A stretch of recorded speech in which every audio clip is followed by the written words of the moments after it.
ನನ್ನ ಮಗಳು ಮಾಡಿರುವಂಥ ಸ್ಪೆಷಲ್ ಚಪಾತಿ ಅಂತ ಹೇಳ್ಬೋದು. ಇದಕ್ಕೆ ಬೇರೆ ಏನೋ ಹೇಳ್ತಾರೆ. ಯಾವಾಗಲೂ ನಾವು ಚಪಾತಿ ಮಾಡಿಕೊಂಡು ತಿಂತೀವಿ. ಆ ಚಪಾತಿಯನ್ನೇ ಇನ್ನೂ ರುಚಿಯಾಗಿ ಸುಲಭವಾಗಿ ಮಾಡ್ಕೊಳ್ಳೋದು ಹೇಗೆ ಅಂತ ತೋರಿಸ್ಕೊಡ್ತಾ ಇದ್ದೀನಿ. ಇದಕ್ಕೆ ನೀವು ಏನು ಬೇಕಿದ್ರೂ ಹಾಕ್ಕೊಂಡು ತಿನ್ನಬಹುದು.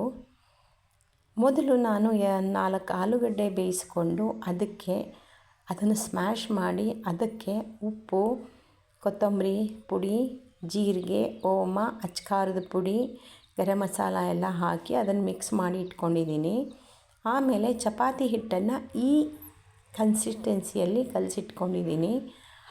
ಅದಕ್ಕೆ ಫಿಲ್ ಮಾಡೋಕ್ಕೆ ಕ್ಯಾಪ್ಸಿಕಮ್ಮು, ಕ್ಯಾರೆಟು, ಆನಿಯನ್ನು, ಟೊಮ್ಯಾಟೊ ಮತ್ತು ಗ್ರೀನ್ ಚಟ್ನಿಗೆ ಕೊತ್ತಂಬರಿ ಸೊಪ್ಪು, ಪುದೀನ, ಹಸಿಮೆಣಸು ಹಾಕಿ ಸ್ವಲ್ಪ ಹುಣಸೆಹಣ್ಣು ಹಾಕಿ ಮಿಕ್ಸ್ ಮಾಡಿ ಅದನ್ನು ಕೂಡ ಮಿಕ್ಸ್ ಮಾಡ್ಕೊಂಡಿದ್ದೀನಿ.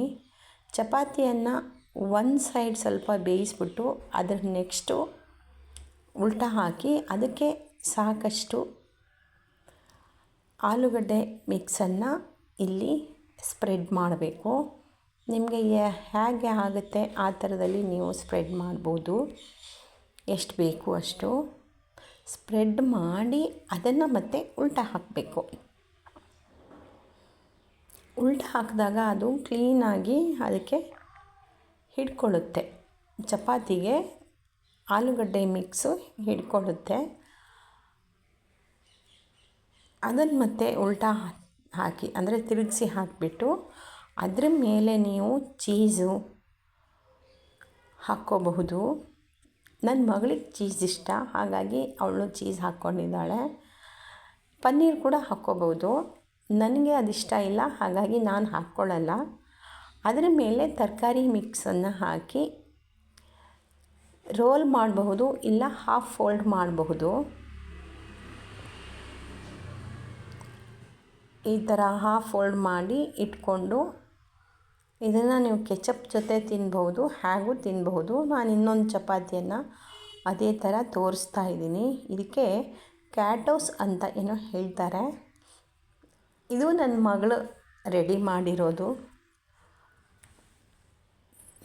ತುಂಬ ರುಚಿಯಾಗಿತ್ತು.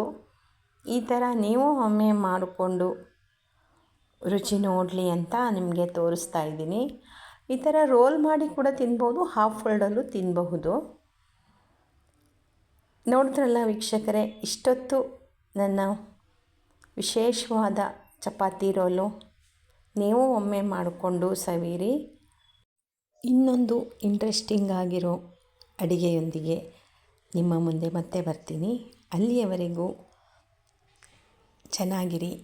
ಧನ್ಯವಾದಗಳು.